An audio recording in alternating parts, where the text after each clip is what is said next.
I'm going to share with you the best piece of advice I ever received from one of my business coaches.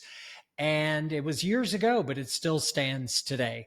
My name is Mark Little. I want to focus on an area of financial advisory work that really needs to be addressed. It affects time management and it affects everything related to client service, including client referral rate. What is that? Well, if you're busy, like I've always been, serving my clients, and you're sitting there and your intuition is telling you, I wish I could do more for my best clients. My instinct is telling me I need to and I can be doing more for them. But the problem is, I am just so busy putting out fires and delivering service to all my clients. I can't seem to make it work. Well, let me share my situation. Now, this flashes back years ago, but I'm going to wrap it all up with the piece of advice that fixed everything for me. I had 1,242 mostly non-ideal clients. Now, I'll leave for another video how I acquired all those clients because I'm an introvert and I have call reluctance. Look, I am not going to be the poster child for sales tactics.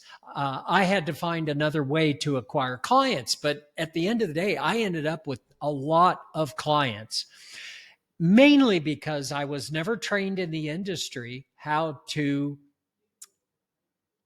stratify clients, if you want to call it that. No notion of ideal client profile was ever trained to me in my early years, in my 20s, as a financial advisor. So what happened?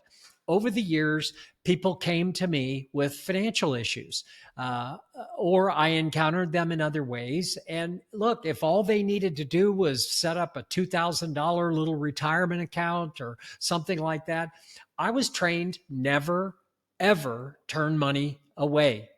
Okay. So that was my mistake. I came up out of the investment channel, and I was trained never to turn away money. So what happens? Blink, flash forward a dozen years, you become effective at client acquisition, even though I'm an introvert. And I ended up with 1,242 clients. I was miserable. I was literally thinking about leaving the industry. It all goes to what I got into the business for to begin with. And only you can answer that for yourself. But for me, yes, I wanted to do well financially, no question. I also had a talent for the investment markets. I didn't realize that really didn't matter. All they wanted me to do was acquire clients. So what did I end up doing? I would just acquire clients. I would set up any account for any amount. And then what happened? I ended up with so many clients, I couldn't even meet with them annually. Well, if you have 1,242 clients, you can't have an annual review with them. So I got into the business to make a difference in my clients' lives. I wanted to help clients make better financial decisions. I wasn't doing that either. I woke up one day with all these clients and I thought, I'm miserable. I'm working 80, 90 hours a week. I'm just doing client service morning, noon, and night. I've got to get out of this basically hamster wheel. And it's at that moment that I had this epiphany from my business coach. Now, there's more to this story, but about 6 months earlier, I had come across a training coach named Bill Backrack. And Bill Backrack really appealed to me because what he was talking about was establishing an initial client meeting that was so valuable and so compelling and so deep of an experience for them, not for me, but for the client, that it established the relationship at a much deeper level. But what do you do if you now have a skill to establish a relationship at a deeper level, but you have too many clients to actually implement it?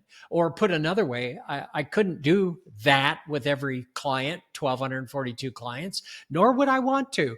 What does a client with just $2,000 or $3,000 care about having a deeper relationship? So I set about to sit down with every one of my clients and to communicate to them that, I have been doing business the old way, but now the new way. And what's the new way? Well, this is where Bill Bachrach created the epiphany. He was listening to my story and he thought I was doing great from a revenue standpoint. I was certainly acquiring clients. I was certainly generating revenue. As a matter of fact, I was his poster child. I was generating more revenue and more clients than anybody else had in his program up to that point. I think the record still stands, frankly. What was the advice that he gave me that changed everything? It was a simple sentence. It was just me stewing over what he said for about a month. He said, Mark, it just seems to me you need to do a whole lot more, but for a whole lot fewer clients. So what did I do?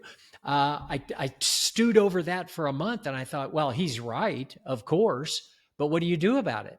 Well, I made a list of all my clients and I tried to establish kind of the 80-20 of my business. It's just a theory. So supposedly 20% of your clients generate 80% of your revenue.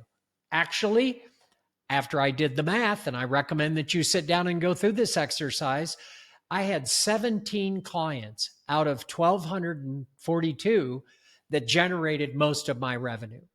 And so it's not 80-20 for me. It was like what, 95-5 or something like that. But the point is, I realized I was starting over. If I was going to take Bill's advice, I was starting over. But that's exactly what I did.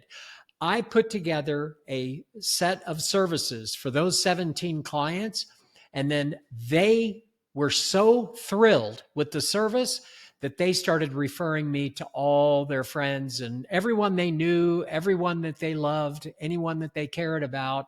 They pointed in my direction for financial services. So I started adding ideal clients quickly. And as I added new clients, then I could start politely disengaging from the 1,225 smaller, non-ideal clients. So I just want you to think about that. I want you to stew on this. How can you do a whole lot more for a whole lot fewer clients to create a stunning service model that will make you the only game in town? So I'm going to put a link below to my free course on how to become the only game in town. It's 10 game-changing strategies that you can implement that'll get you on the road to what we're talking about. Take care. See you next time.